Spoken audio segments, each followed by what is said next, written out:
Gumagawa na ng maiigting na hakbang ang French government upang pigilan ang tumitinding pangamba ng publiko kaugnay ng bedbugs o surot. Ito ay matapos maapektuhan ng isang Paris school ng napaulat na infestation. Tumanggi nang pumasok ang mga guro sa paaralan araw ng Biyernes, October 6 dahil sa natuklasang surot sa ilang silid-aralan, opisina at changing areas. Nagpulong na ang mga senior official ng Health, Economy at Transport Ministries ng France para sa isang plan of action laban sa mga insekto. Inaasahang isusulong ng mga ito ang panukala para sa isang national observatory laban sa surot.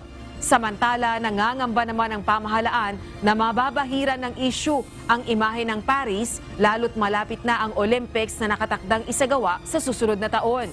Ito ay dahil ilang araw ng headlines sa bansa at abroad ang bedbug stories.